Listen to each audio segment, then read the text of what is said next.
Alright, I plugged it in. And it runs off battery power, so I'm having to use my jumper cables to reach the battery.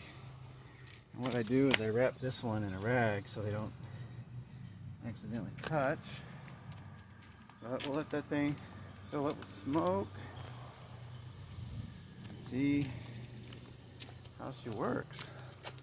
I'll do a part 3, giving it a minute to fill up.